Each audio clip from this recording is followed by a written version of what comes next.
Now we'll move to our special order of business, item 1, school spotlight on excellence of Scott Newman. So I'm just going to turn it over to Mr. Gow, who is our principal here at Newman Elementary. He's going to walk us through the presentation for you. Let's see. Oh, here he comes.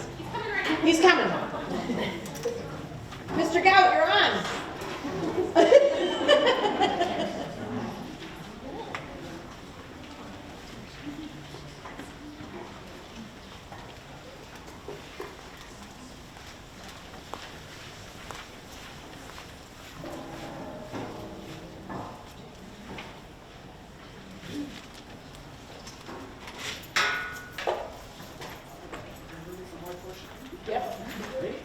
It was sooner on the agenda than I thought it was, so I apologize for that.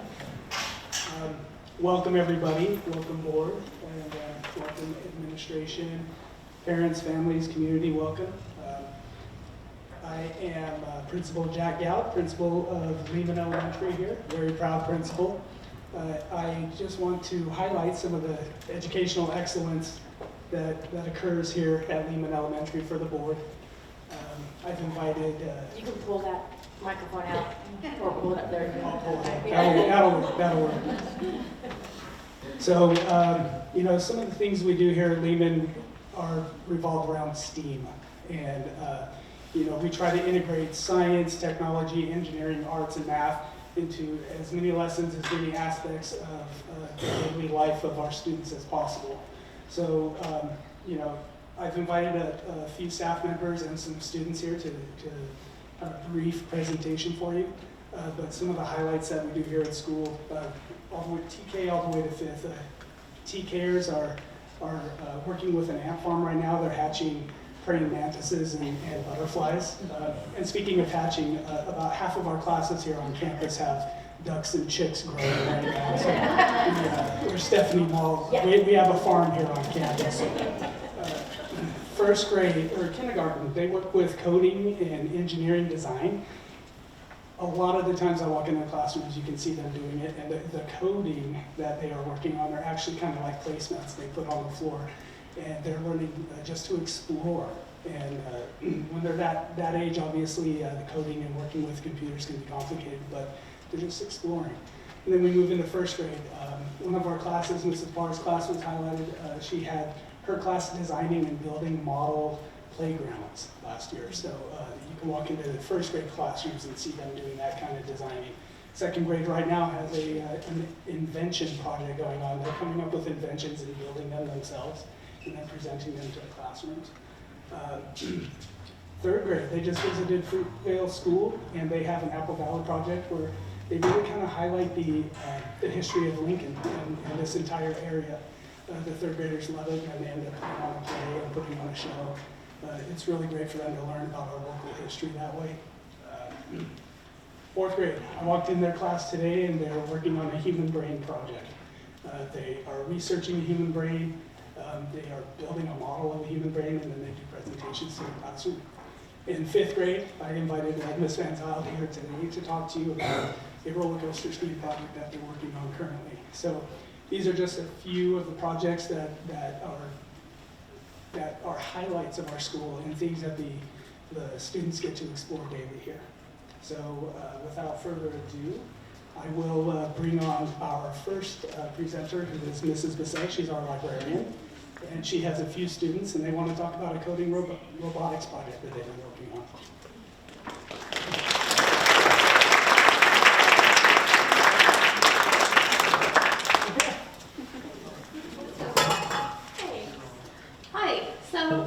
My name is Elena Bissett, and I am the librarian here at Lehman.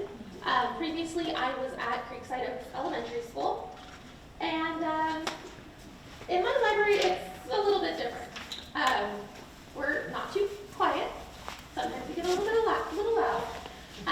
But I have a makerspace area, and I started makerspace when I was over at Creekside. It was about 7-8 years ago. And what a makerspace is where the students come together and they get to create, they get to build, they get to explore. And so, a few months ago, I was trying to spend my scholastic dollars, and I found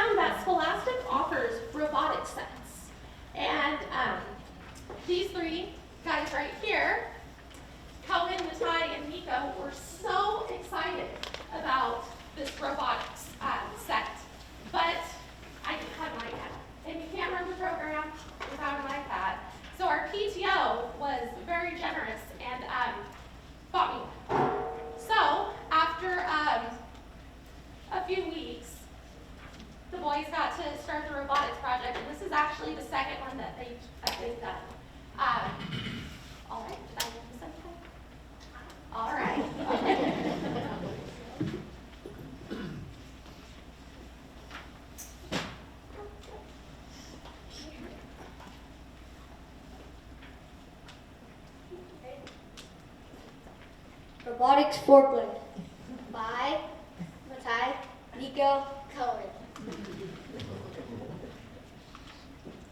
How we built the robotic forklift.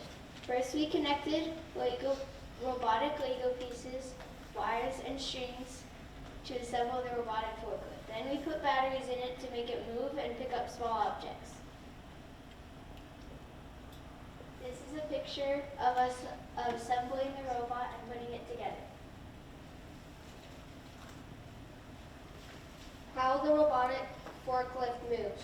The robot forklift moves by using an iPad with controls to make the car go forward, backward, right, and left. You have to have batteries to make the wheels move the way you control it. Here's a picture of our forklift and the controls to make it move. How robots can make the world a better place. Robots can make the world a better place by picking up trash just like our forklift. Robots can also help plant more trees and plants. There are many possibilities and applications for robots. This is a picture of trees and a forklift picking up trash. Here is a picture of an agricultural robot that places better soil for plants and trees to help the plants and trees grow healthy. STEAM concepts for this project. Science, real-world problems and solutions. Technology, coding and computer presentation. Engineering, assembling the robot. Art, planning and designing presentation. Math, coding, counting, and planning. The STEAM team.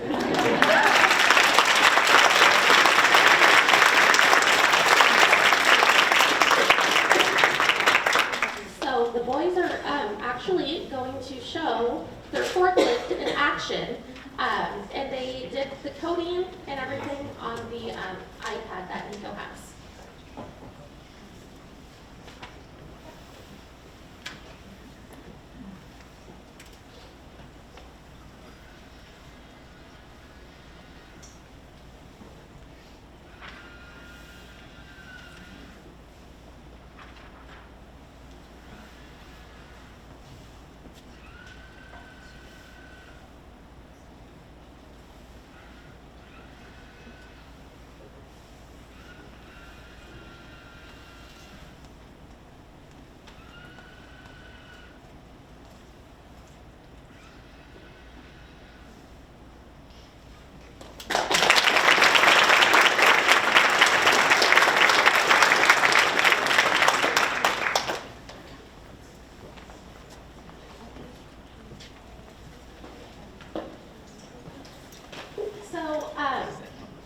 They did a great job, and this was something that took a few weeks.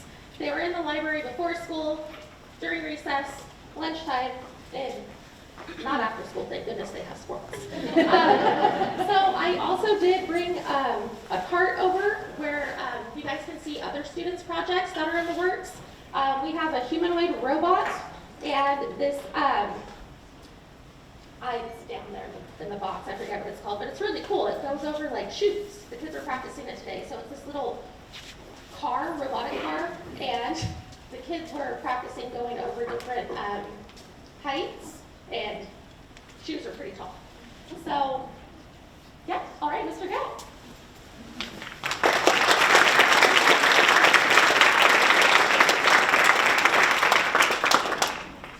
I'm going to invite Mrs. Van Zyl up to the podium, 5th grade teacher at Lehman Elementary. And my crew, guys. And her crew of 5th grade.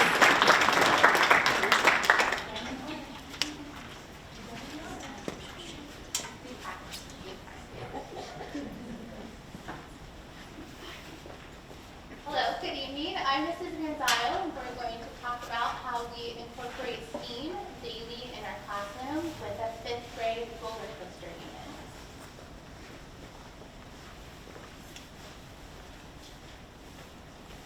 Hello, my name is Emery, And Christian, and we will be doing inquiry/investigation.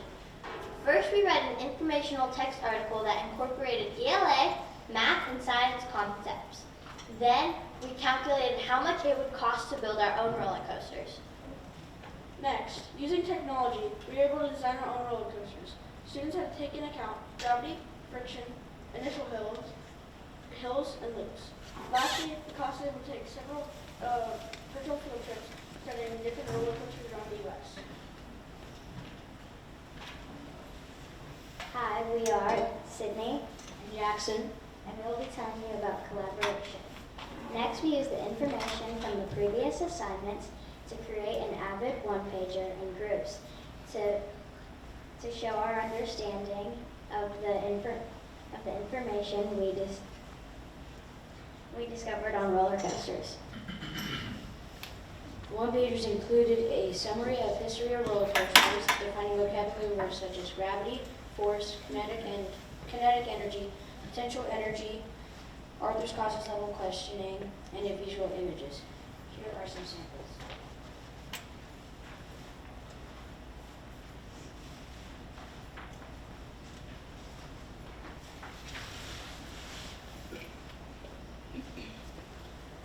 Hello, my name is Reese, and I'll be talking about design and engineering. Next, we will use our newly acquired knowledge of roller coasters to build replica models.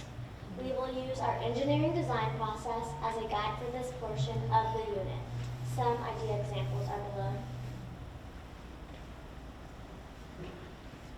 My name is Weston, and I'll be talking about discovery slash connecting to what we learned to the real world. To wrap up this unit, we will be taking a field trip in May 6th to Six Flags Discovery Kingdom. There we will be able to apply all that we have learned from this unit to the real world while having fun at the same time. Hello, my name is Ian, and do you have any questions about STEAM in 4th and 5th grade? Can I go on your field trip with you? What was the most fun that you had doing this? What did you enjoy? Oh, I really enjoyed building the roller coaster. It was really fantastic. I loved it. Would you like to go on this roller coaster that you built yourself? Would you, if you could? No, thank you. I'm really scared.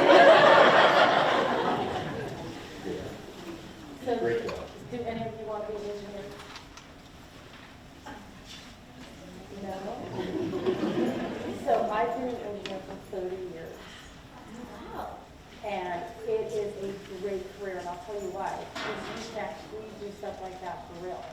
Like build real roller coasters, or real bridges, or real buildings, design real buildings. And it's very interesting. If you love math, then you would love that career. And there are always jobs. Always jobs for that. I would recommend it. At least explore it. we have something called STEAM Friday, which we try to highlight one aspect of STEAM a week. And it's so fun because sometimes we're like, Mr. Lyle, can we do engineering today? You know, to actually hear that within the classroom. That's awesome. I love that. I wish my kids would say that. They don't say that. Thank you for visiting Lehman Elementary School. Have a good evening.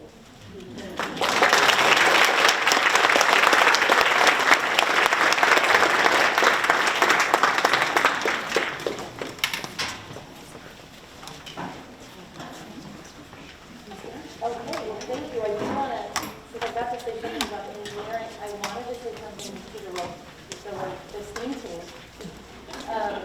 My favorite thing in my house is my Robo vacuum. I don't know how I ever survived without it all these years. And so, yes, I agree. Robots and engineering, we will always need that. There will always be a need for those type of things. And in our world. And it makes, so for those people who love math, because I know a lot of people don't love math, but math is awesome. Math is the best. Even myself and my youngest son, we have math contests because he thinks he's smarter than me, and he kind of is, but I'm not. We have math contests in our house, how fast we add, subtract, multiply, divide, and it's really kind of fun. So we're kind of the geek squad at home, but we think it's really cool. Anybody else want to say anything? Yeah. Okay, well, thank you. That was wonderful.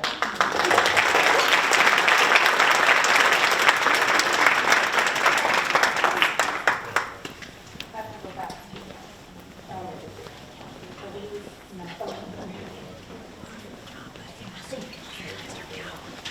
all right.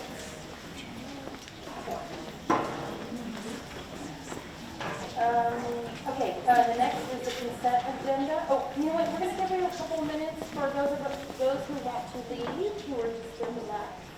But you're welcome to stay, so we'll just give everyone a couple of minutes. Yeah. Don't feel like you have to.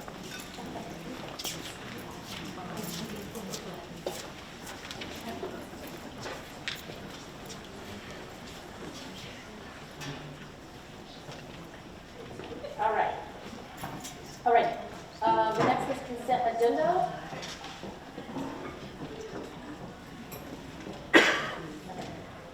All items on the consent agenda will be approved with one motion, which is not debatable and requires a unanimous vote for passage.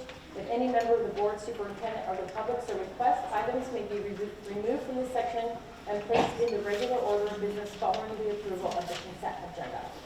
Is there any desire of the board to remove anything? Oh, all right. And now, whether anybody would like to give a motion? I motion to approve. I second. All right. Roll call. Ms. Brennan? Yes. Ms. Williams? Ms. Frank?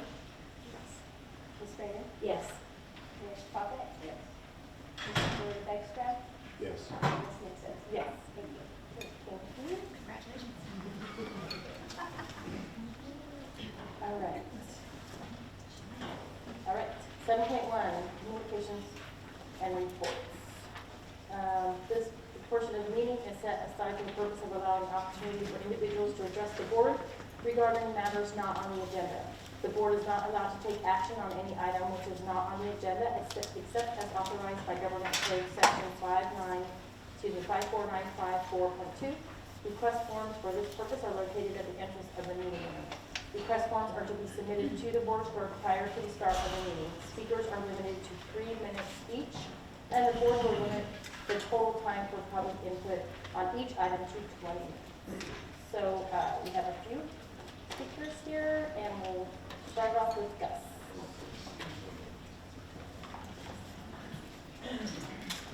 Which Gus is it? Murphy. Okay. I'm sorry. There's more than one? Is it more than? You're already messing with me. I always wait to see 259 before I start talking. I'll try to, there it is.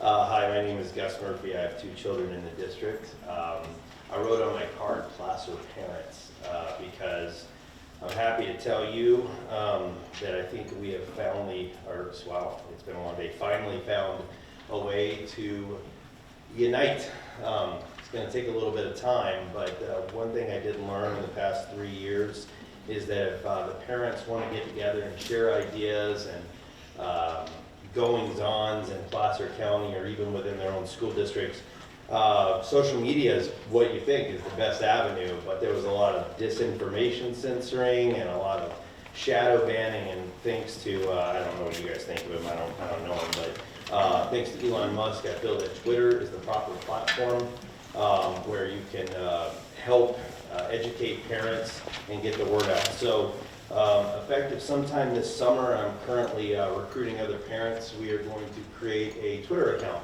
that will let parents know what's happening in Placer County, where they can help advocate for what they want, how to raise funds, how to submit a formal complaint, just how public education system works, and how to collectively use their efforts to get what they want, because they do pay most of your salaries and they do vote you into office, and so they should be heard.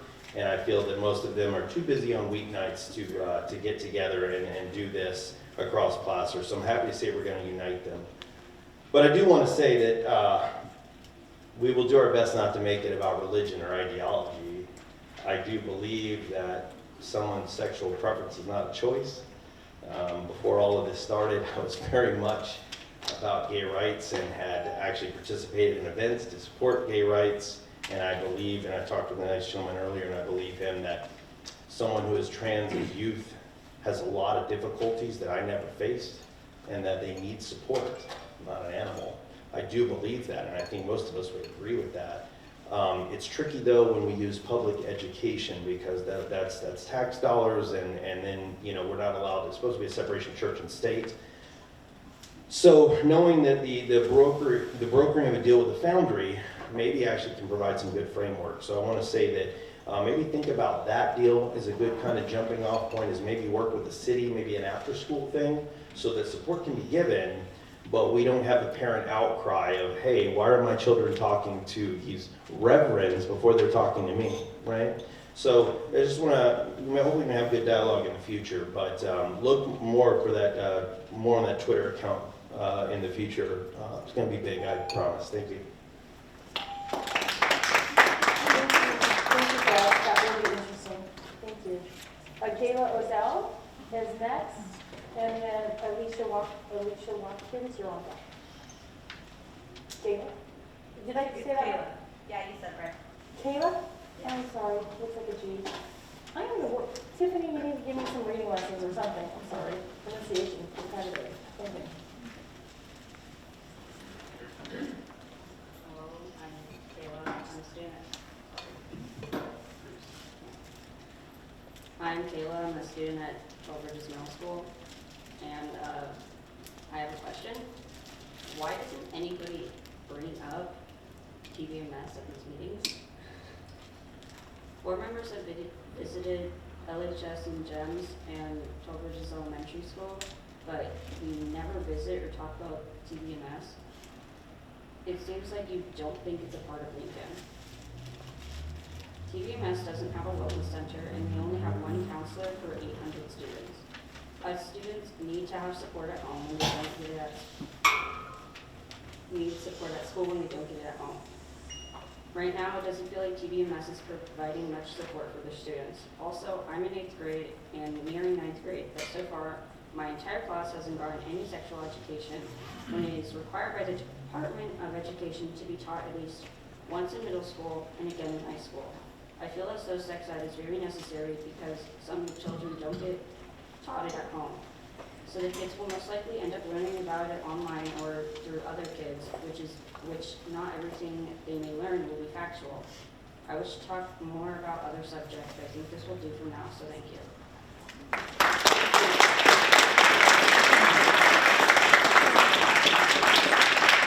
Alicia, and then Natalie, you're on that.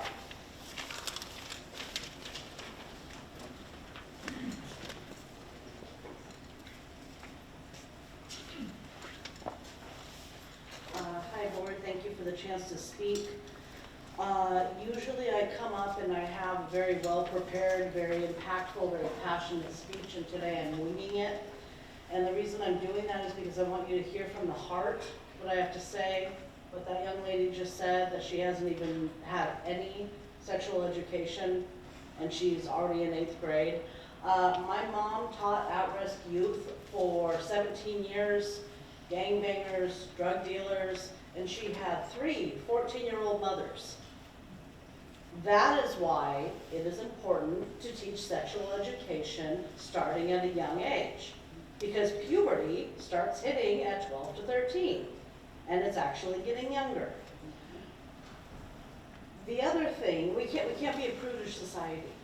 That's never worked out for any country, to be a prudish society. The other thing thing, and I say this as a sexual abuse survivor who put my own father in prison, so I understand the level of protecting kids, but also educating kids.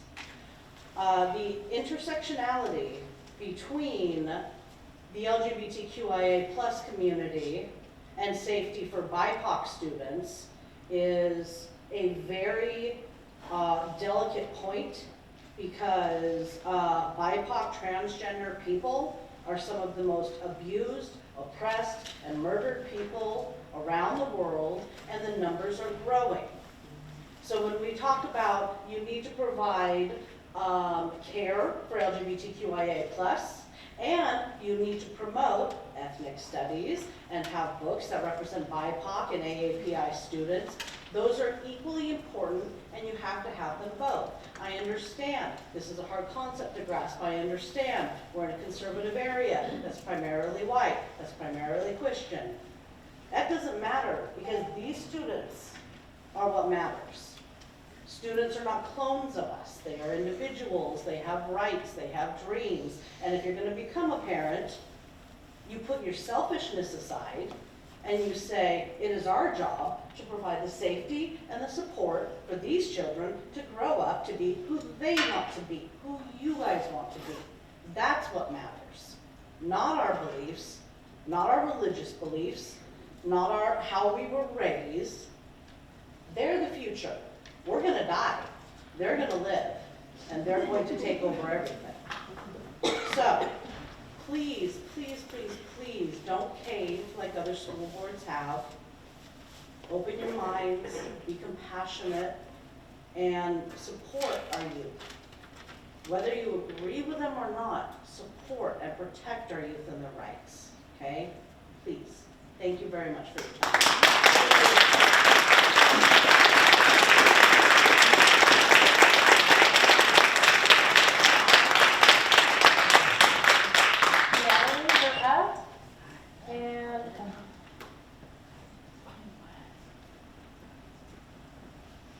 Marlena Martinez? What? We got it. You're on deck. Hi, thank you. Because it needs to be addressed, I'm here to talk about the continued slander against Pastor Casey. There has been no accusations from anyone young people who've worked with him, or, colleagues. I've worked with him for 10 years, and I'll tell you right now, he's a better man than I am. The way he is responding to what's going on, he's responding with love, and he just, his life has been threatened. What's going on has made our community feel very, very unsafe.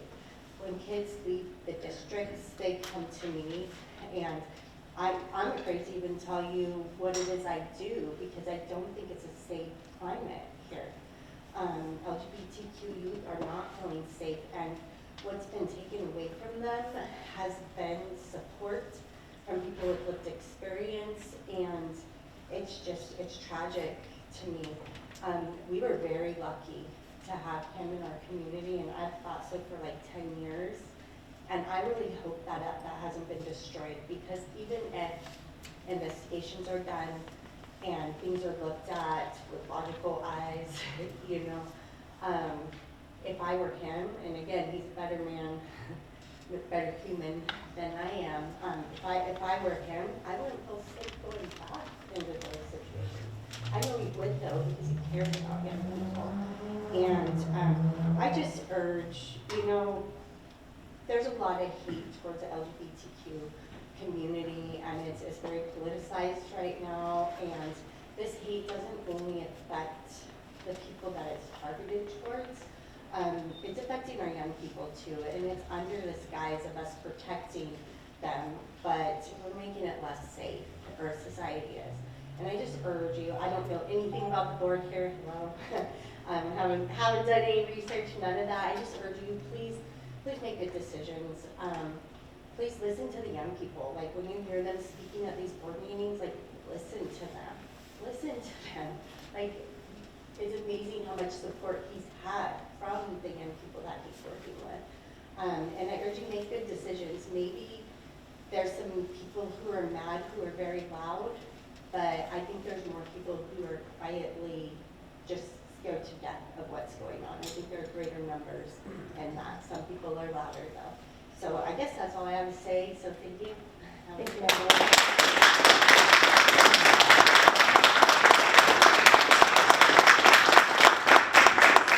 And you're up, and Jewel, you are on deck. Hi. I would like to talk about Pastor Casey. I knew him personally. He convinced me to come out to my family. I have a lot of LGBTQ family members in my family already. It wasn't that hard for me, but I was still scared. And he does nothing but care about LGBT students, and I don't think we're going to be able to find someone that can do his job that well. All he talked about was getting to more students and branching out and telling kids that, hey, like this church is safe. Hey, this library is safe. You could come here and talk about it with people. Because it's very confusing. You can't just turn to the person next to you and be like, hey, what's it like to be gay? It's not that easy. And family, a lot of the time, especially in this area, is not safe. I've had friends kicked out of their homes, and it's really scary. It gets scary really fast. And then I remember my freshman year, I went to my first landing spot meeting, and I had older kids warn me about the farm bus and how that wasn't safe. Don't tell people you're gay if you're going to farm lessons, because on the farm bus, you'll get water bottles thrown at you. It's been a lot better now, but that was really scary. And it sucks that I couldn't be myself and express the way that I am. I might not look gay, but I am. And I express myself the way that I want to, and not only being gay, but also being Mexican and an immigrant. It's hard. It's hard not being able to be open about that without feeling like that's wrong. And I'm not saying people have called me wrong for being Mexican. I'm saying people have seen me in a different light because of it. My dad immigrated here when he was 7, and it's made my life and his life hard in this community. And I hope that's recognized, and there needs to be support for that. Thank you.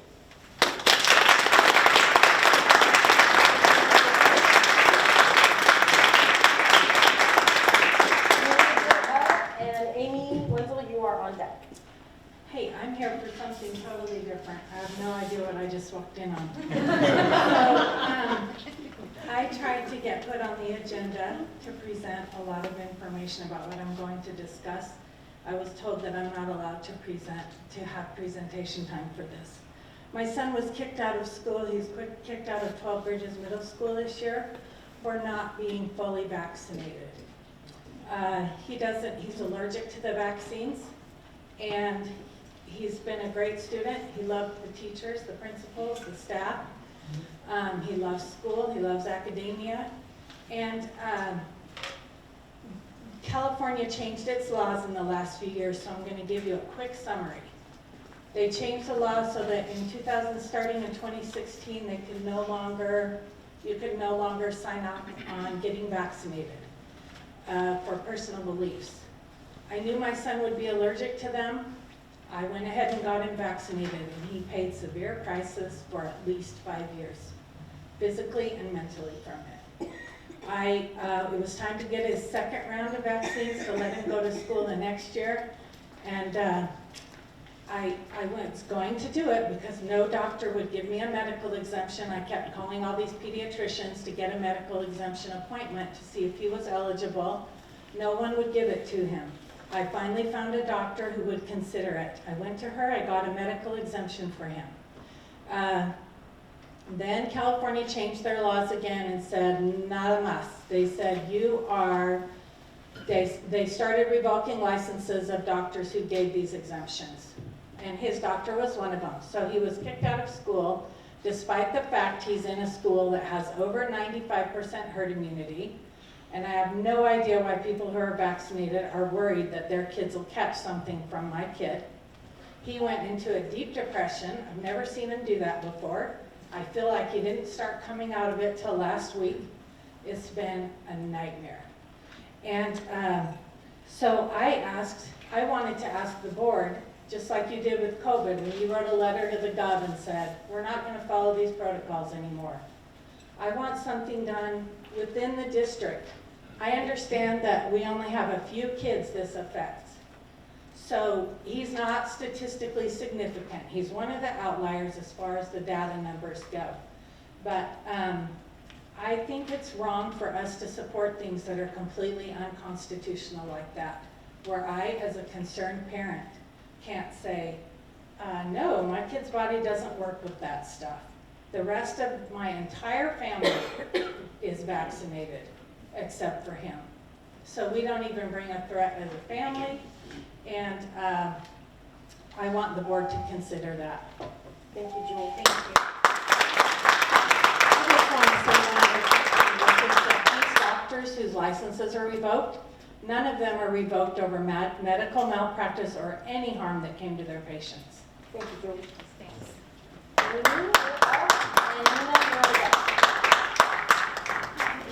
To speak about the landing spot, Pastor Casey is my pastor. The fallout of these videos, these highly edited videos, have affected students in your district, students in the district where I'm raising my children, Roseville. My family and I have received death threats. I don't know where they got our phone number, but we have been called by 2 different people, and what was said on the phone call was, if you ever show up at that church full of faggots again, you and your retarded son are gonna regret it. I have a special needs son. We go to church at Pastor Casey's church, and because of that, these people want to kill us. Pastor Casey has done nothing wrong. 0 accusations have ever been brought against him by a parent, a teacher, a counselor, a principal. Every student who has worked with him has said either he saved their life, he saved their relationship with their family. A lot of people are throwing around the word intergenerational relationships, multi-generational relationships. All that is you have a relationship with your grandparents. You have a relationship with a coach, a Girl Scout leader, a teacher, a pastor. There is nothing nefarious about intergenerational relationships unless your mind is in the gutter and you look at children in some kind of a perverted way.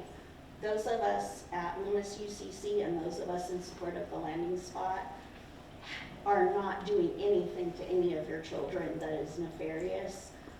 I would hope that when you investigate the facts, rather than these highly edited videos, that you will bring landing spot back to your schools, because it saves lives. Thank you.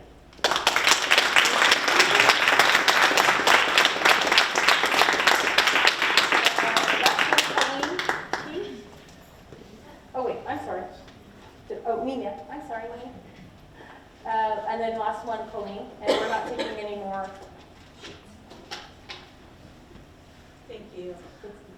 So I didn't prepare anything because what I'm speaking about, I kind of just did some research this afternoon because I wanted to learn more about the landing spot and also Project Veritas, who put out the video.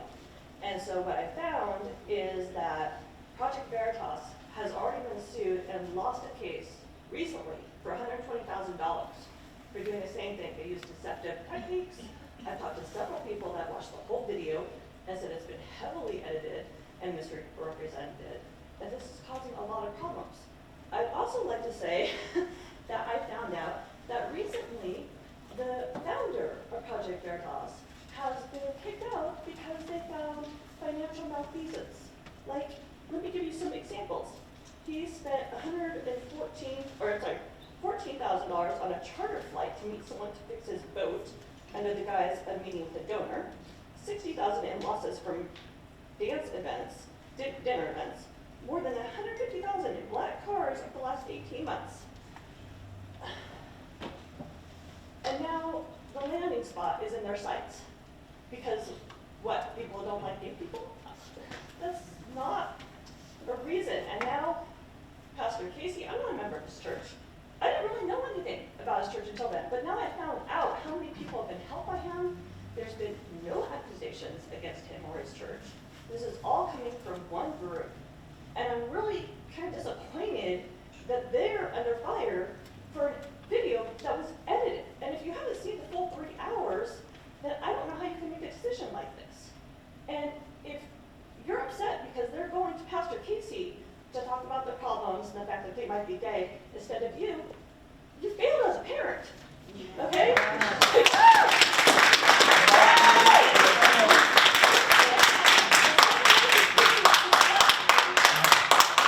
That's all I want to say. Thank you.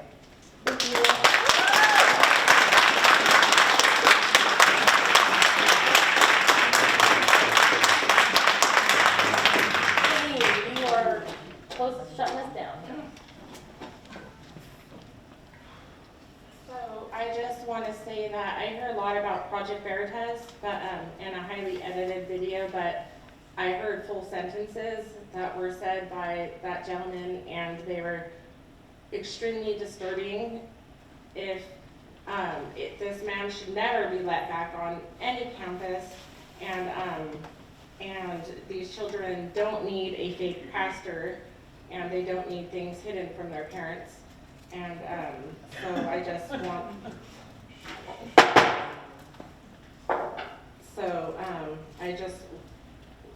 I don't want him ever on our campuses ever again. Thank you, Colleen.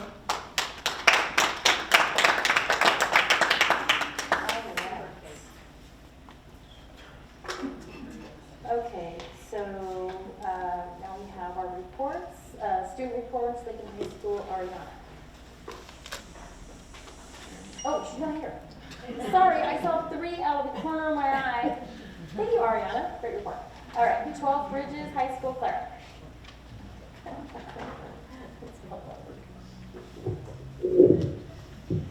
Okay. Hi, I'm the student board representative for 12 Bridges High School. Yesterday, NHS took a trip to Stanford, Santa Clara University, and San Jose State to tour potential colleges. CAST testing began today. Juniors and sophomores are being tested on their math and English skills. This entire week, we had a rally to support that, and we're having a spirit day to keep morale high. On Thursday, some ASB students like myself went to William Jessup to work on our leadership skills, and Shelby was there, and I know Member Nixon was there. And we worked on leadership skills and to establish what makes a great leader. The 12 Bridges Career Fair was today, and most students generated positive feedback. It's extremely important to have potential employees and to have students who have career opportunities so they can ask questions. I got a cool hat, and then I also talked to people working in the fields that I would like to pursue. And then junior prom is this Saturday. It's located at 12 Bridges, and it's 8 to 11. Awesome, thank you. All right. Phoenix High School, Shelby. Hi everyone. So I don't really have a lot. Our dance is on Friday. It's one of our first ever. So I encourage everyone from the community to come. It's going to be great. We're starting to make decorations today. State testing also started today. We did English today and we're doing math tomorrow. We are starting up our softball team for the AAL League. Practices start next week. I also attended the William Jessup Leadership Conference on Friday. It was amazing. It was nice to be able to connect with students from different districts and be able to just meet new people and learn how I can better communicate with the people of the public to make my role as a student board member more awesome. That's all I really have. Thank you. All right. Next report is, I always get this wrong. It's Gupta? Stuff? I thought it was Board of Trustees. Oh, yeah, yeah, thank you guys first. Yeah. I don't have a report anyway, so that's fine. Thank you. You know what, I need to use my cheat sheet though. Okay, Board Trustee George? Yes. First of all, I want to thank all the people who had the courage to stand up and speak on whatever side of the issue you did. It's not an easy thing to do, and we can't really respond. We're not supposed to respond, but we take it all to heart. I do greatly appreciate you doing that. Recently, I went to Canada Riviera. We had a recognition appreciation breakfast. Carrie spoke at it, explained some of the concerns we have with our district. One of them, well, which is going to be something we're going to be talking about a lot, is that that's a bond issue, and you'll hear a lot about that. And we need that in order to improve and build schools. It's something that's essential for the district. And going forward, you'll hear a lot more about it. These fine young ladies both attended the Jessup Leadership Conference, and we also had a young lady from Lincoln who was there too. It was wonderful. She just put it on with the help of Pete and Peter Constant. We talked about trust. We talked about how to become a good leader. The people that were there, the kids that were there, the young people that were there, were pretty exceptional people anyway. They're probably already leaders in their high schools, but they represented all the high schools in the area very well. And Jessup should be commended. They did a great job. I had a chance after that meeting to talk to John Jackson, who's the president of Jessup. I was very impressed with him. He told me about his philosophy about the university and about the conference and so forth. And it's the first chance I had to speak with him. I hope to speak with him again soon. Let me just finish up with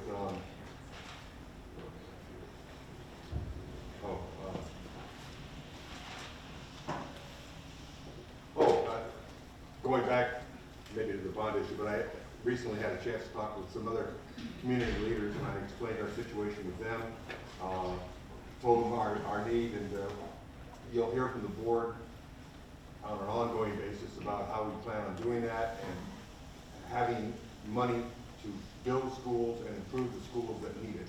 And there's certainly a need for that. So with that, I will pass. Great, thank you. Little Puppet? I have a lot. On the 10th, I attended the first Sober Grad Committee meeting for 12 Bridges High School. I'm excited to say that our first graduating class will be doing an overnighter at Sunsplash. But we need to raise $40,000, so we have a little over a year to do that, but we can't even sell raffle tickets for a year. So we have to come up with creative ways to raise money. So if anybody in the audience has any wonderful ideas, let me know. I'm the vice president. We're looking for help. On the 11th, I attended my third YDN meeting. I was only able to stay for about 2/3 of it, but it was a good time. We broke into small groups again. We created relaxing vacations, but I have to say, I was a little jealous because my group was the only one that didn't have alcohol involved in their vacation because we had the teenagers. So, but it was still a good time. On the 12th, I met with Carrie for our one-on-one check-in. We chatted about our families, possible future courses offered, work, life in general. And I just want to say I enjoy one-on-ones with Carrie because I get to see the human side of her, not the administrative side. She's actually a really funny lady if you ever get a chance to meet her on a one-on-one basis. I missed the leadership conference at William Jessup. I was sad about that, but my daughter had to do her high school cheer tryouts because we'll be out of town for World's Comp during the actual cheer tryouts. They made her do it on Friday, so we missed the conference. It was sad, but I'm glad that everybody had a really great time. Last Friday, though, I did go to GEMS and see their wellness center. I met Rigo, their community liaison. The kids loved him. He's actually a lot of fun. I brought my grandson with me. He had a blast in there with all the kids during lunchtime. He got to play with straw building set that they have in there. They're like straws, literally straws with connectors, and they built a spaceship. He had a wonderful time. Miss Castillo hung out with us too. We were there for about 30 minutes. They're doing great work in that school. It's really helped with the behavioral problems that they've had. I fully support it, and the kids love it. They go in there, 2 of the grade levels are competing in building jigsaw puzzles. Whoever can finish it first, and they get candy for prizes. But it just brings the kids together. They're having a wonderful time there. So it was nice to see, because last time I saw it was when I was campaigning, and it wasn't finished yet. So to actually see the finished product, it's meet the counselors that are in there and see all the different kids from the school that hang out. It's a good thing that's happening up there.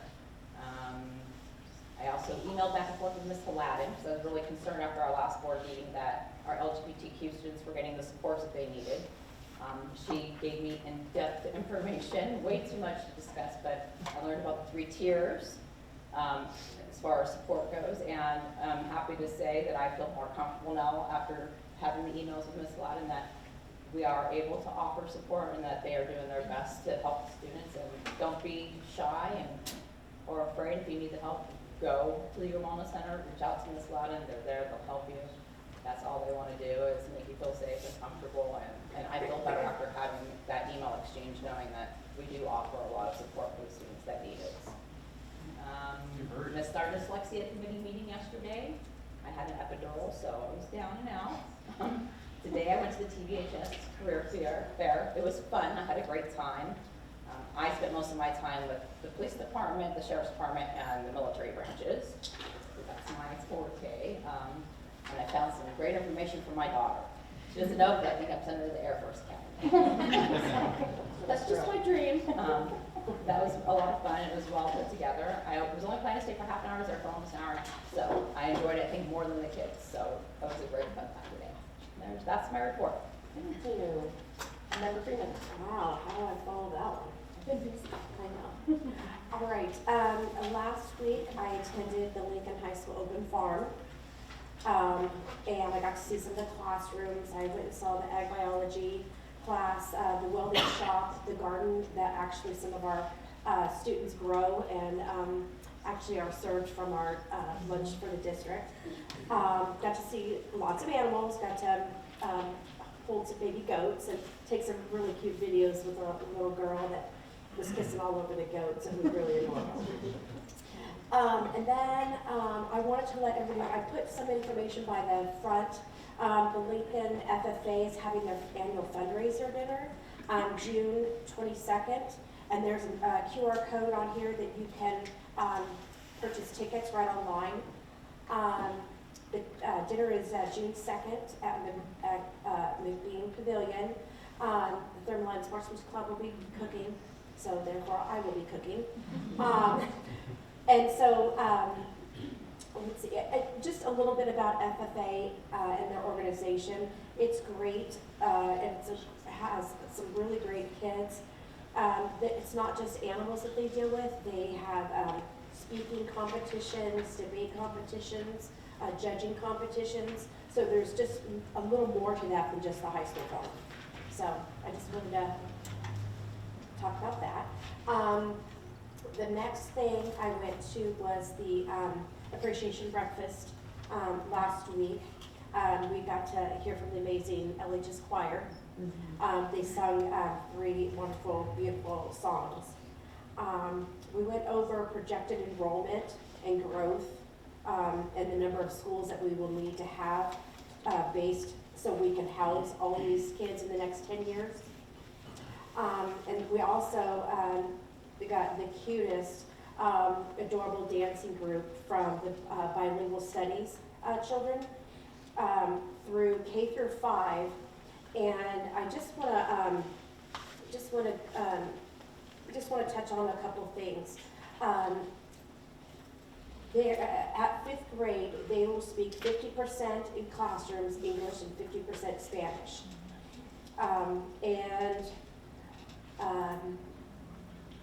they will also be able to qualify for sophomores' AP Spanish exams.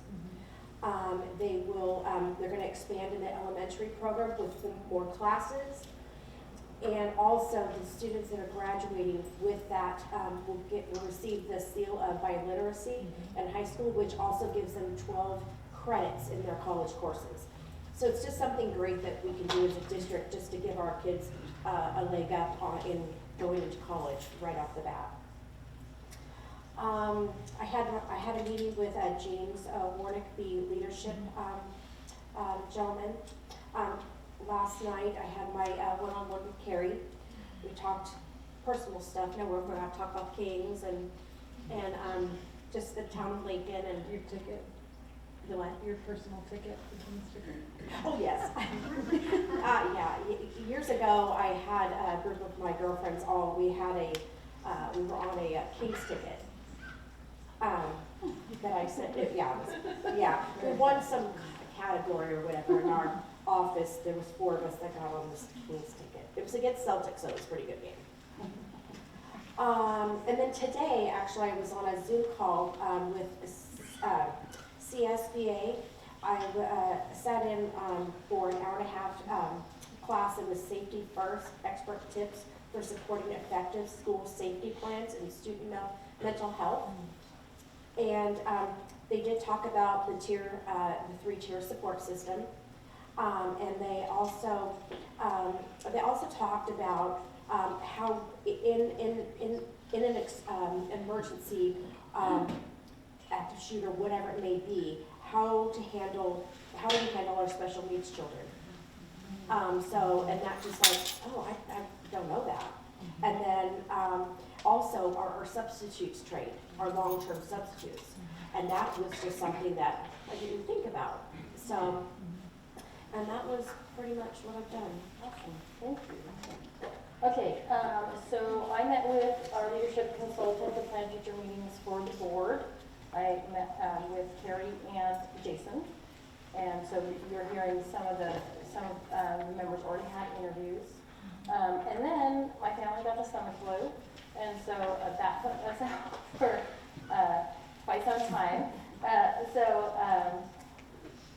Nothing past that. I do have a meeting coming up this Friday on the Academic Excellence Committee with Scott Pickert and George, and so that will be a good meeting.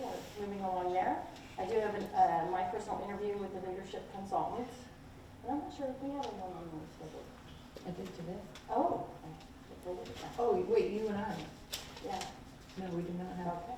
Because we just had a Monday meeting, but we have to do it. Yes. Okay, and then I wanted to, Kayla, are you still here? Clara, Kayla.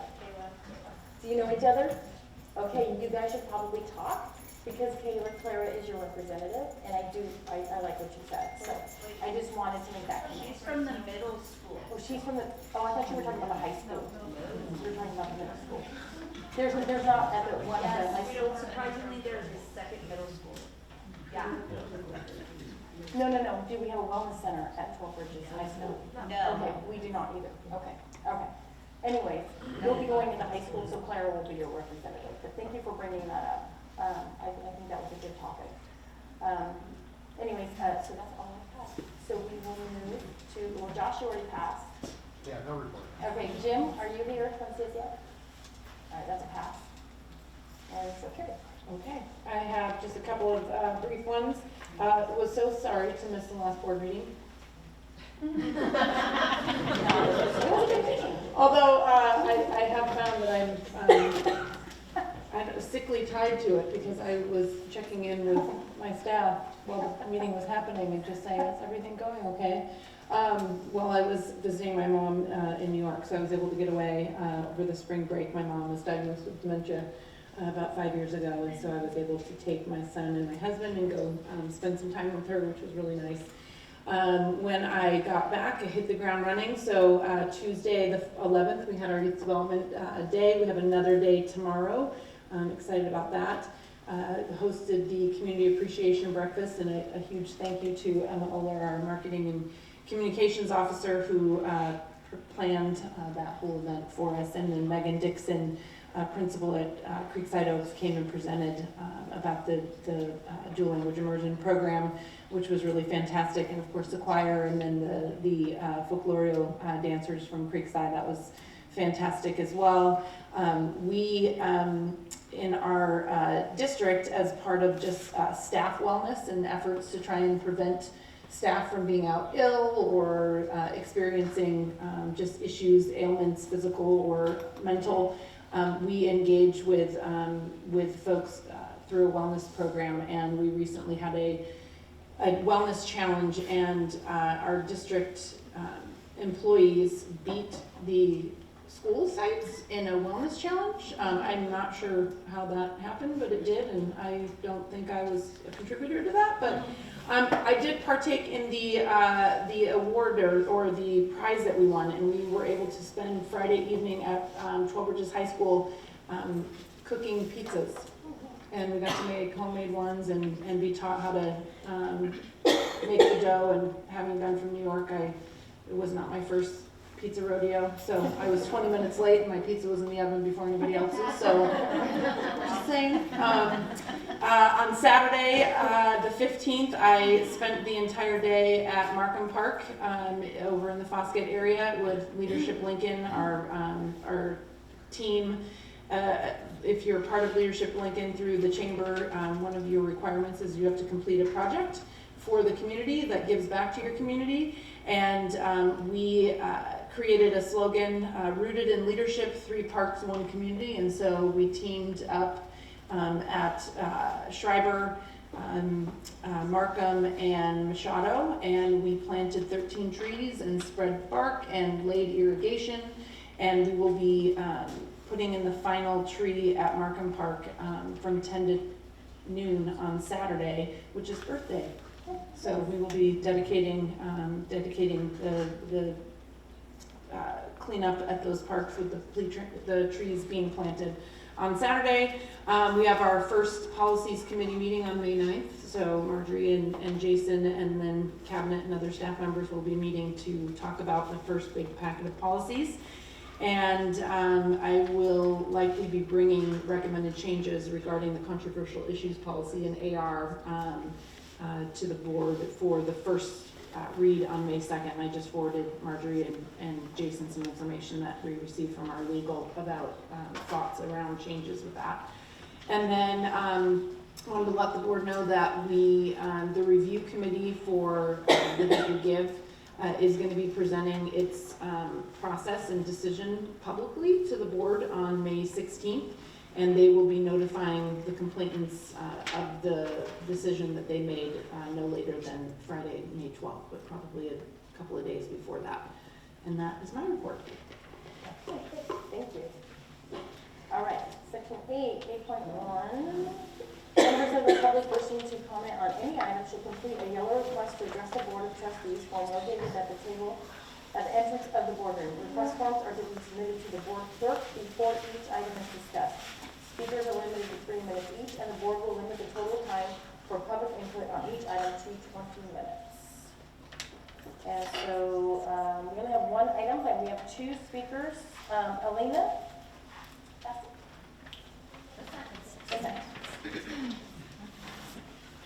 You said that before. And I just hired someone with that name, so I should have. All right, hi guys. I'm Elena Bissett, and I have been working with Western Placer for a long time. And I have 3 kids. 2 are Lincoln High School graduates, and my son is a sophomore at 12 Bridges. So it's been pretty exciting. But I am here to talk about ethnic studies. So what are ethnic studies? Ethnic studies are the interdisciplinary study of race and ethnicity, focusing on people's lived experiences and perspectives. According to EdSource, 76% of students in California are students of color. 76%. There was a study done by Stanford University, the University of Massachusetts, and the University of California, Irvine, in collaboration with San Francisco Unified School District. SFSUD launched a pilot program in which students were automatically assigned to an ethnic study course as their first-year social studies requirement if they had a GPA of 2.0 or less. During this time, the study showed academic gains were achieved at the end of the course, higher attendance, and grade point averages. Over the course of the years-long study, more than 90% of students involved graduated within 5 years versus 75% of their peers. Students of ethnic studies were also 15% more likely to enroll in college within 6 years of 9th grade. studies helps students apply a more inclusive and open mindset while learning and interacting with other cultures. America, as a country, is very complex, and to better understand it, to make it better, we need the good and the bad. Those who do not like this type of history being taught say that it will make white students feel uncomfortable, and that these issues are too controversial.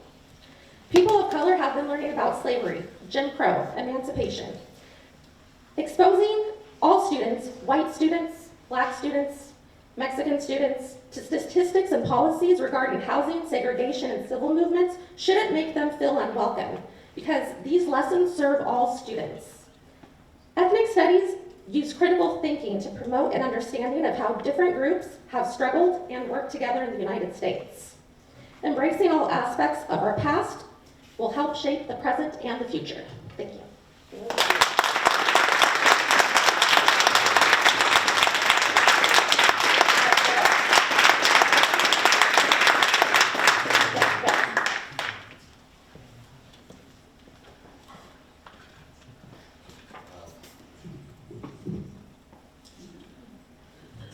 Earlier, I heard a speaker say that if your children are talking to Pastor Tynan, then you failed as a parent.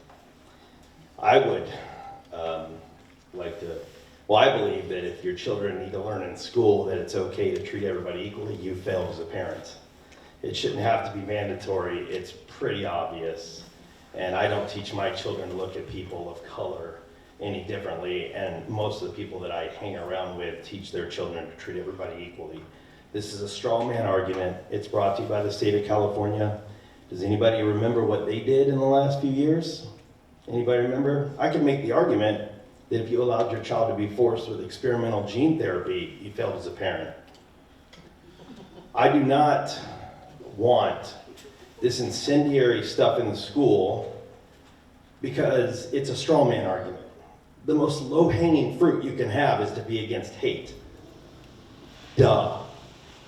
I've been all around the world. I've shaken hands with people of all genders, sexualities, races. A lot of them better than me. A lot of them better for the world. And I talked about Rosa Parks a hell of a lot in the last 3 years because I learned about her in school. I'm from the South. She was an amazing lady, and we could have learned a lot about her instead of letting the state and the federal government dictate how we teach our children. I believe in the school board. I believe in the district as a whole, but this is a state initiative. And I don't believe that the majority of children in this district, or any district, go onto the playground and think, well, I'm better than this person because they're a different color. There is ignorance. Obviously, there's some ignorance there, and we need to get rid of it. To Kill a Mockingbird and so on over decades. There's a lot of good literature over this stuff. Still haven't read The Hate U Give. Read parts of it, but I'm not done. And so what I'm saying is, and I've said it several times, the idea that you can constantly remind a young group of people how different they are in order to get equality is a logical fallacy. They will naturally learn to hug one another. They will do their own critical thinking. They will look at each other and say, you look different than me. Let's talk about it. They will get there, right? Because it's been going on for a very long time. And I don't think that the narrative is true that there's a lot of victimhood I'm hearing. And while I do respect that, yes, I'm a white male, and I can even admit it's made life easier. I'm not obtuse.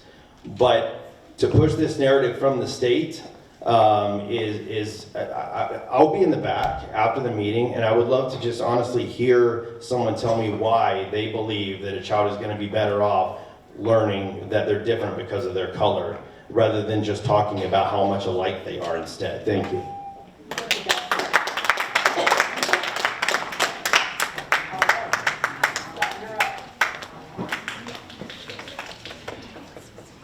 Hey, let's talk ethnic studies. All right, here we go. I have with me tonight Jennifer Clemenson, who's one of our most awesome specialists in our department, and I appreciate her taking the time to be here. So I'm going to have her come up. We're just going to kind of stand back and forth with the microphone, going back and forth. So before, you have to try and be as good as Team Steam. Not a chance. Not a chance. There's Team Steam, there's Jennifer Clemenson, and then there's Scott Pickett. Sorry.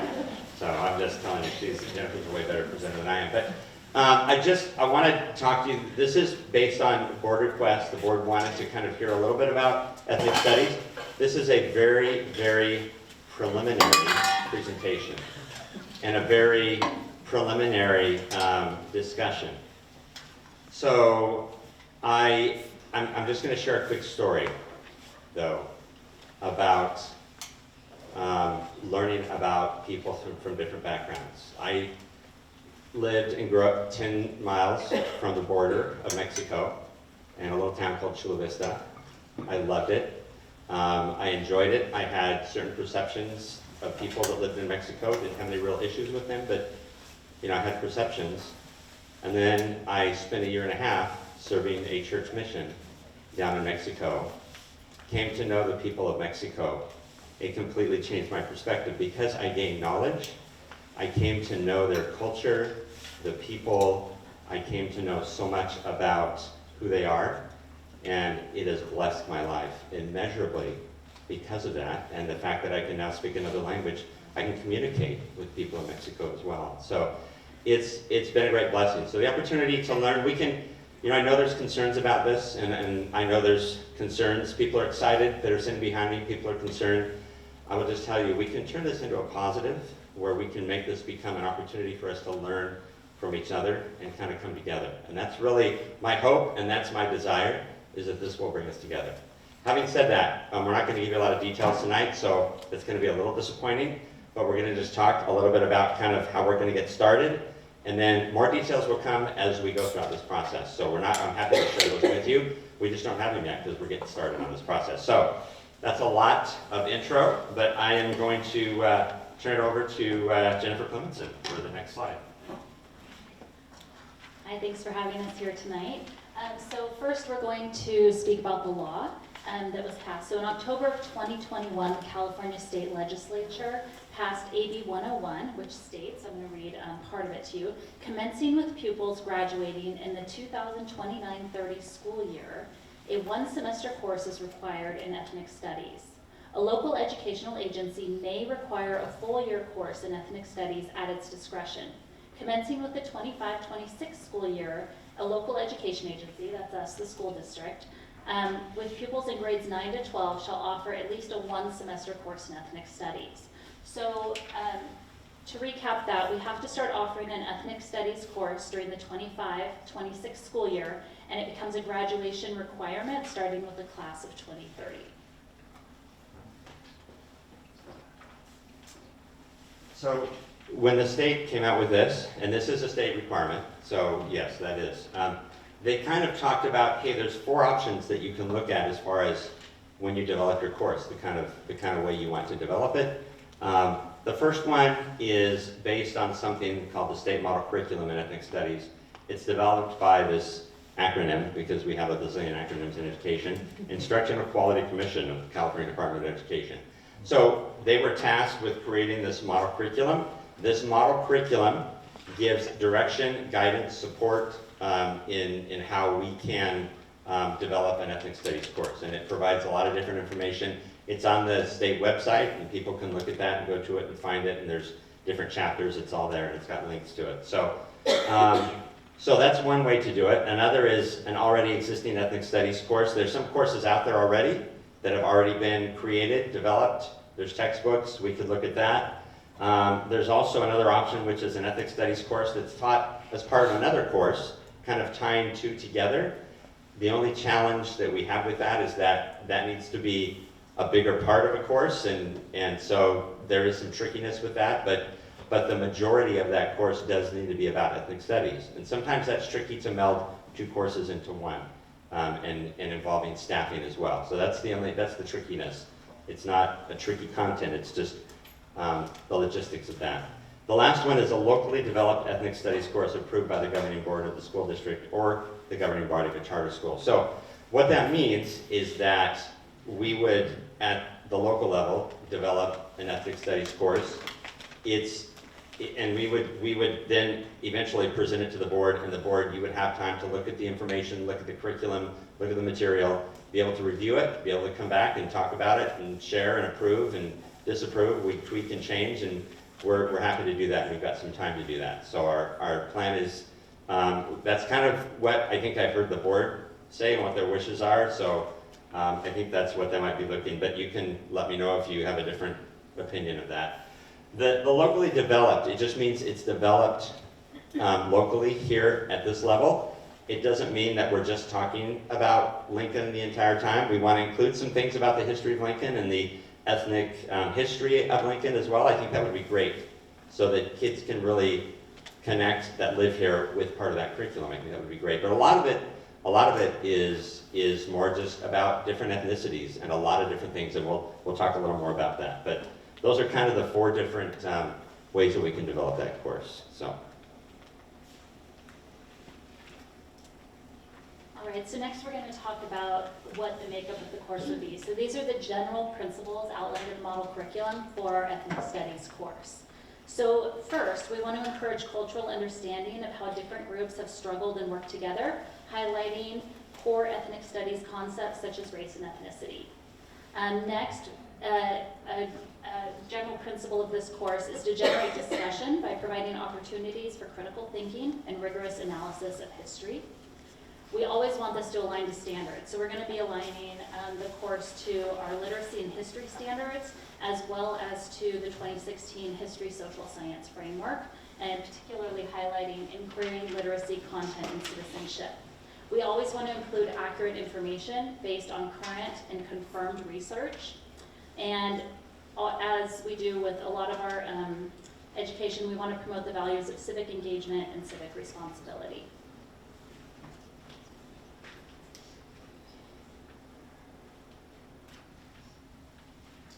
So as far as just an outline of kind of how we would create the course, it would be based on themes or a thematic approach. It would provide opportunity for people to build in examples, case studies, people of diverse backgrounds. So you could kind of have an opportunity to study and learn about people's real lived experiences of different backgrounds and ethnicities. You want to have the opportunity or the capability to engage multiple languages, multiple genealogies, again, of different ethnicities. We're also going to allow for local, state, specific, national, and global inquiry into ethnic studies, meaning we will take some time to study about kind of the global history and the country history, the state history, or local history of different ethnicities and different people of different backgrounds. We're going to look at also, as we talk about these different ethnicities, we're not just going to talk about the history, we're going to talk about other things such as visual and performing arts as it relates to different ethnicities, economics, just a range of different subjects. It's not up there, but sociologies, the literature, political science, different things like that related to these different ethnicities. So that's what's going to be included. Again, overview, not everything and not comprehensive, but some of those things that we're considering. All right, next we're going to talk about the audience, and this is outlined again in the model curriculum. And when we talk about audience, we mean the students. So the audience for this material is the students in the classroom. And so these are the 3 points that we want to be mindful of as we engage them. We want to be sensitive to the needs of all grade levels and incorporated disciplines, and provide balance and guidance to the field of ethnic studies. We're going to engage pedagogies that allow for student and community responsiveness. We want to validate students' lived experiences and address socio-emotional development. We are also going to be very focused on being inclusive, creating space for all students regardless of race, ethnicity, class, gender, sexuality, or citizenship, and about learning about all the different perspectives from the different ethnicities that we'll be studying in this course.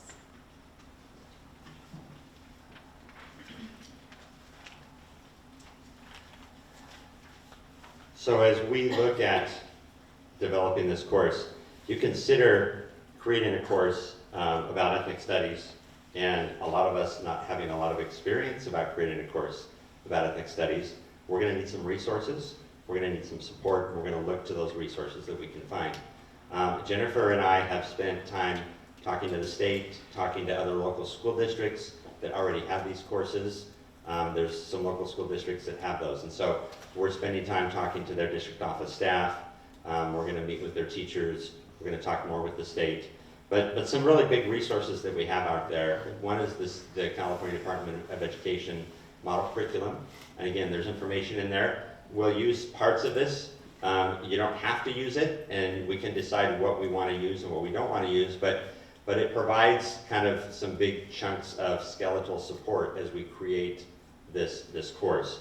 In addition to that, there's something called the A to G course catalog, and this A to G course catalog, it lists all of the different ethnic studies courses that are presented, and we'll look and study those and see if there's some things that we can glean some information from those course catalogs as well and reach out to those individual schools. And so that's also where we're going to find some information.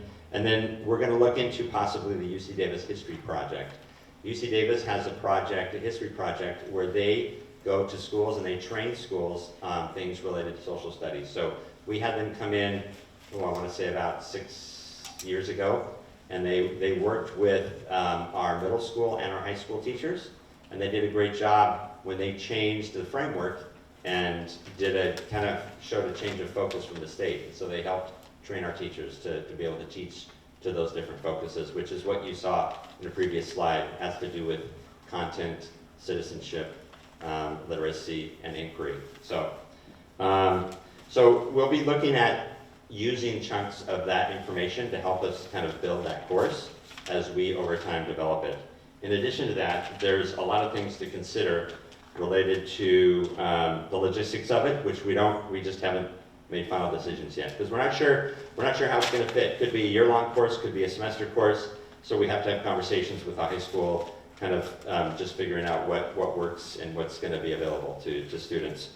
But we're going to talk about, discover who's going to teach it, as far as what are the credentialing requirements, which is down further on that list. The state right now is considering and talking about a possibility of having to have a specific credential in teaching ethnic studies. Right now, currently, it is specific for history, social studies, or if it's part of another course, whatever they're teaching in that course, say it's woven into a language arts course, the language arts teacher could teach that. So there's different credentialing requirements that might change over time, and we're going to look at that. We're going to talk about, the grade level focus. What grade level do we want to really focus on for these students? Right now, it's an elective. I know in a local school district, it's an elective where 9th through 12th graders can take the course. So there's a broad range of that. So we want to talk about what's going to be the best place, or where's the best place to do that. Training, we need to talk about how we're going to train our staff, because this is very new to all of us. And so we want to make sure that we're having some thoughtful training and being effective in that.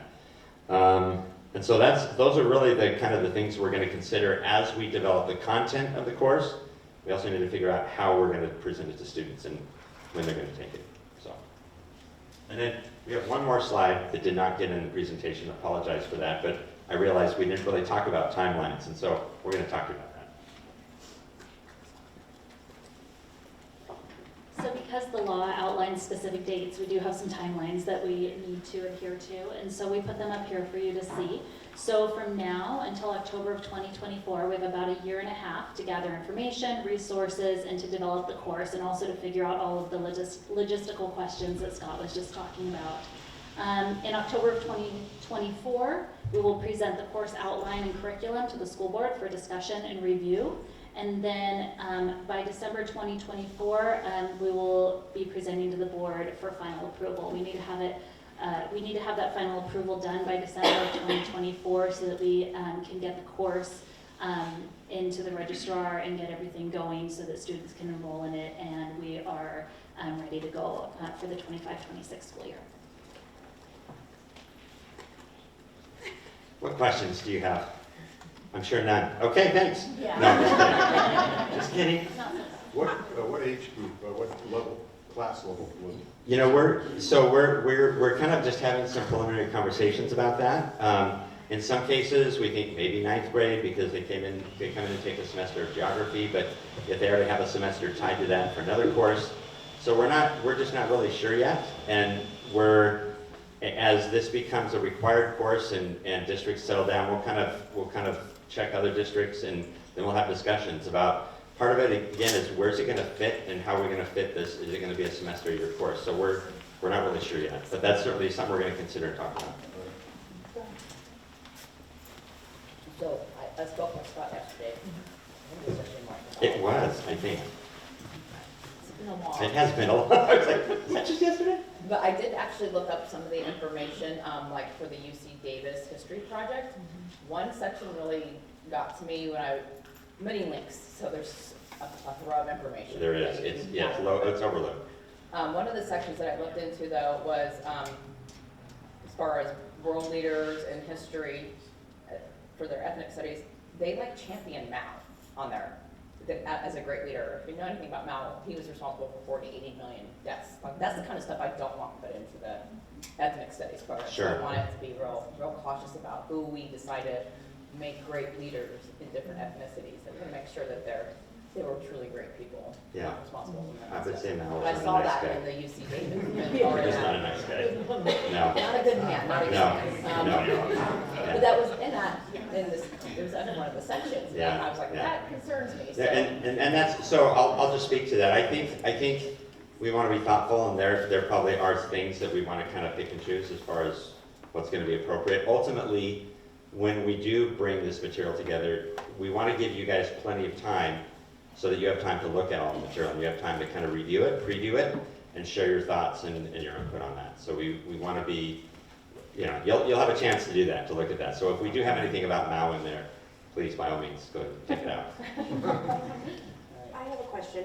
On slide number 2, it talks about commencing with the 25-26 school year for local educational agencies, including charter schools. So is that like John Adams to us? Yeah. And they'll Yeah. have to do it too. Everybody does. Because John Adams, we're the charter. Right, but John Adams will have they are completely independent. We authorize them and we're essentially responsible for oversight. So our oversight is making sure that they're implementing this requirement, but they will have the same authority to develop something locally or whatever. It doesn't have to be what we create for Western Class, or they can do. All right, I just saw the charter school. But yeah, they have to, yeah, so. Would that be a partnering opportunity possibly? It could, yeah, where we could, Possibly. yep. I mean, at least reach out and see what they're doing. Yeah, we're going to be, so I have a connection with a large high school district here close by. And so we'll be checking with them also and just finding out and seeing what our goal is to kind of partner and just glean information from each other. Yeah, and when visiting, John Adams, they had some great people in history that they emphasized that we could possibly look to. Yeah.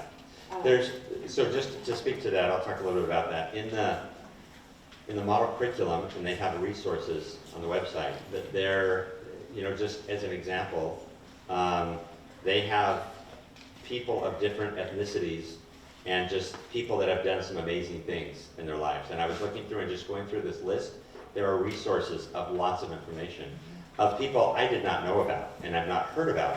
And I thought, holy cow, I had no idea there were this many people from this background that were doing this, that were artists and politicians and astronauts and doctors and all of these things. It was a pretty comprehensive and impressive list. So those are some of the things that we'll also look to in some of those resources. Also, is this something that April and I on the curriculum committee, is Yeah. that something that we? Yeah, we will spend time with the curriculum committee once that gets up and going, that we'll be sharing that with you, definitely, as well, yeah. Yeah. Okay, I have a couple of questions. So, I do like the idea of local and California history. I was, for a few years, I was on a real California history rage of reading books, and what I realized is that our textbooks don't really touch on a lot of the true history of California. I mean, did you know that the people from the Mormon church settled San Francisco? Who knew that? Yeah. I mean, who knew that? I mean, I didn't know that till I read it. Did you know that, several of their own countries sold their own people into slavery over here? Did people know that? So those are things that we we really need to look at history as a whole, not necessarily textbooks, so that's my one point. Yeah, I would just, if I could just add to that, we'll want to be doing, part of this is, studying people of different ethnicities when it comes to their history, their culture, Right. their current status, Right. challenges, Just want to make sure. all of those things, yeah. But we will look at from a global view, Yeah. and then also from a national view, from a state view, and then I think including a local view too, just to kind of, we I'm can reading include one that right as part now. of the, yeah. Yeah. Jay Berry's, yes. Yeah. Okay, so I'm just gonna throw this out there, I like a grade 11 through 12 for this. I think the conversations there would be very interesting, and these kids are getting ready to be adults, going into the world. That's just my thought. I'm interested in looking at already developed curriculum to see which pieces and parts we can pull, or maybe hiring a consultant to help us with this. I don't know if you guys have thought about that. We To help haven't. us develop it if we do our own curriculum. Yeah, I think we'll jump into it and kind of see where it goes, and then if we realize, okay, we need to look at more. Part of which I know some parts of that UC Davis history project where there is a concern. There is some good stuff, yeah. And so UC Davis history project is they would help develop that as well, and they are consultants who work through UC Davis. They have a lot of information, a lot of knowledge and materials for us. Yeah, so I mean, I think it's good for us to look at a lot of Yes. things, so do Yeah. pieces and parts.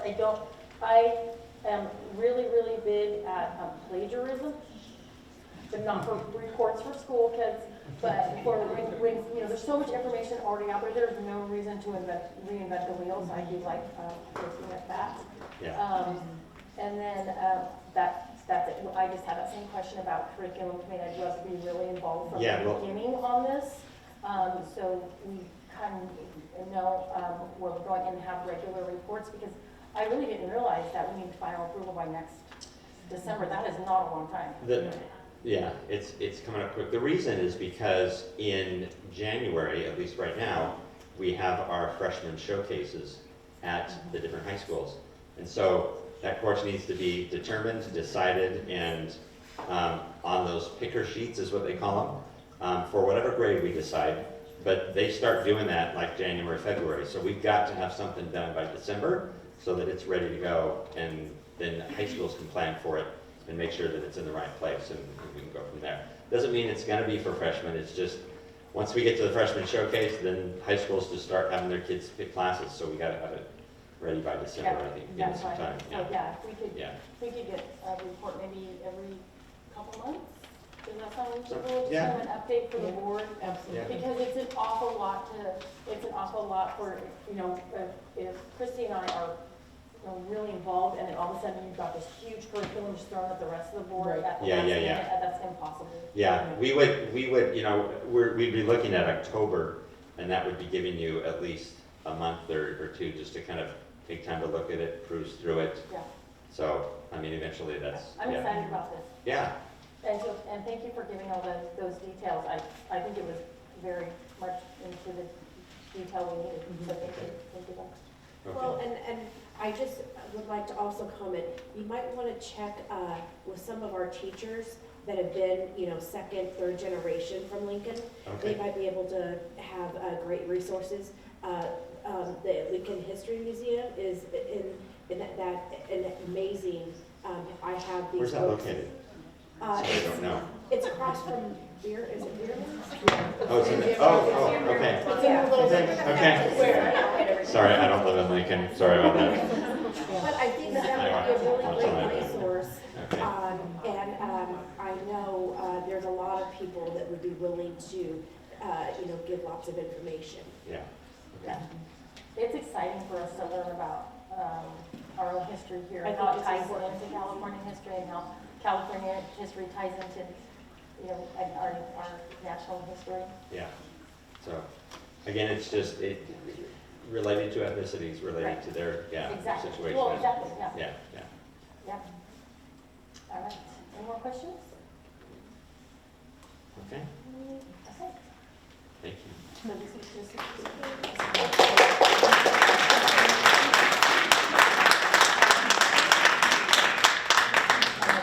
Future agenda items, anyone? Yep.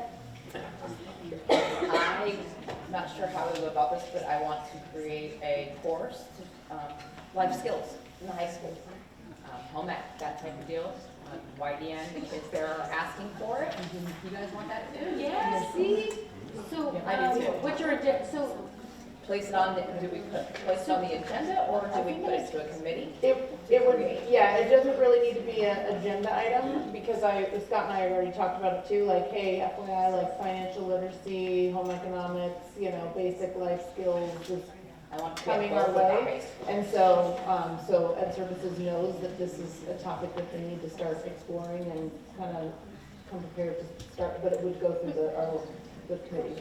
Yeah, and I was thinking also that something that might go with that is we had talked last year about a class on the Constitution, like a real hard look into the Constitution. I think so many of our students, people, period, everywhere, probably more now know the Constitution than over the last 3 years, but it is a reminder that we should all know what's in that Constitution. And we talked about that, and I think we even had the union even say that that was something that, I can't remember, that they would support. So maybe having a discussion about just, I guess, a curriculum. It would have to, I know Heather, I'm looking at Heather because Heather was a history teacher before she became an administrator for our district, but the Constitution is taught.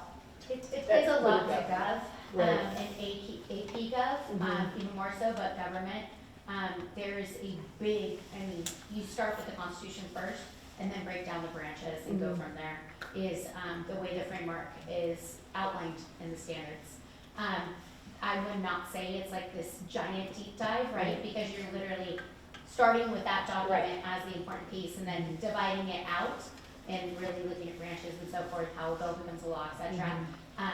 But I mean, it would be an awesome course to offer maybe as an elective and a social science credential could teach that. Yeah, as an elective, yes, absolutely. So is this an agenda item? Is this an agenda item that we would want to talk about, or is it something that would just It go would to be the something curriculum that committee? you're essentially giving us direction to start working on that with the expectation that we would. Well, I would like to go from George and Christy on what you think about those two items. One is it a home ecus type thing? No, I don't think too many boys would like us calling it home ec. Okay, what did you call it? So Life skills, life skills, like life, changing literacy. entire. Yeah, I want to know how to measure this.